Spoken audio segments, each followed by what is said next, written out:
Mari kita lanjutkan tahap yang penting dalam sebuah perencanaan. Sekali lagi, tahap yang paling penting dalam sebuah perencanaan yaitu tahapan studi.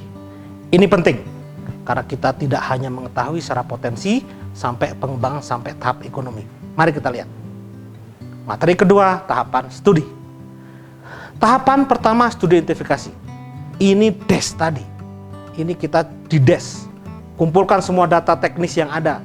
Non teknis kita kumpulkan secara proporsional, kita gabungkan dengan data sekunder, sebisa mungkin sekunder, identifikasi daerah mana yang kita bisa kembangkan, apakah memenuhi kriteria tadi daerah irigasi yang kita ada K tadi, ada sebanyak poin K tadi, identifikasi, checklist, oh ini ada, oh ini tidak ada, baru kita bisa melanjutkan. Jika tidak ada kriteria itu tidak penuhi, maka tidak perlu kita melanjutkan ke tahap berikutnya. Sekali lagi, jika tidak dipenuhi kriteria irigasi, tidak perlu melangkah ke daerah selanjutnya. Kecuali ada krusial kepentingan yang lebih tinggi sehingga kita bisa melanjutkan, dan itu jarang. Kemudian setelah tahapan studi di sini, identifikasi apa aja?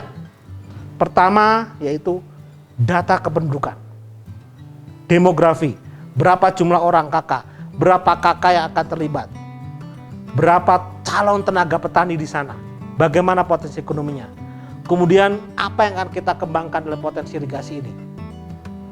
Ada nggak lahannya? Berapa hektar? Berapa luas? Kemudian bagaimana dengan potensi suplesi dari air hujan? Dan fungsi air tanah berapa persen suplesinya? Apakah utama atau tidak? Yang C, kita bersinergi dengan daerah data pertanian.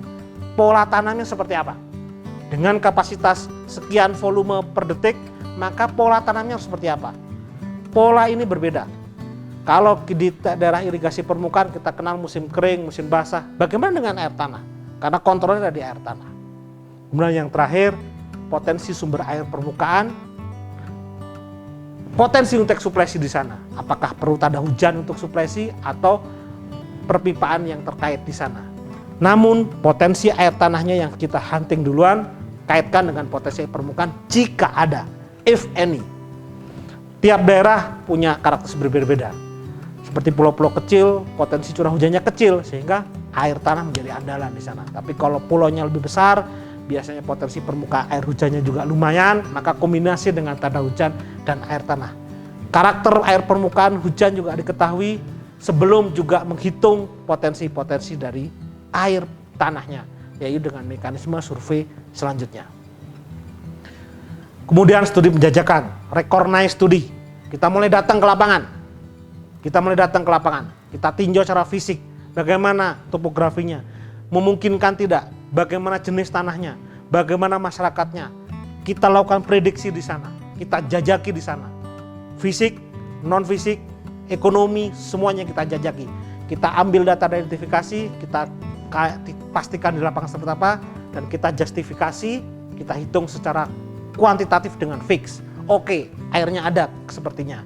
Kemudian penduduknya juga ada, masyarakat juga mau terlibat. Baru kita melanjutkan dengan studi berikutnya. Studi berikutnya, prakelayakan atau lanjut bisa kelayakan. Bisa satu step, namun lebih bagus kalau nilai investasinya kemungkinan besar, sebaiknya bertahap. Studi kelayakan, prakelayakan atau pre-feasibility study. Lakukan pemburuan eksplorasi. Pemburuan dilakukan, ketemu debitnya sekian, berapa dengan kawasan. Titik yang lain ada memungkinkan atau tidak. Kita hitung debitnya fix dari studi kelayakan, dari eksplorasi. Debitnya sekian meter per detik. Oke, kemana alirannya? Ke kiri atau ke kanan? Lokasi mana lagi kita bor? Jaringannya seperti apa? Ketemu nanti angka-angka yang visible, angka-angka ekonomi yang keluar.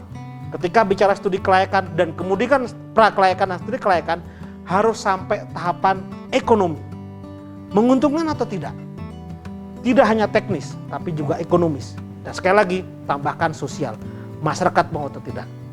Setelah melakukan studi kelayakan, prakelayakan, itu prakelayakan konten teknisnya lebih tinggi daripada studi kelayakan.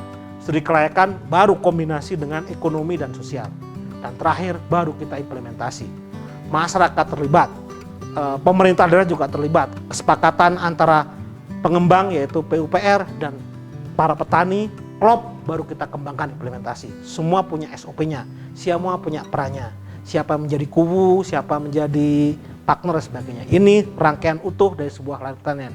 Kita menuju jihad yang modern, peran serta masyarakat tinggi, namun juga mandiri. Demikian materi kedua, studi kelayakan. Kita akan masuki materi ketiga.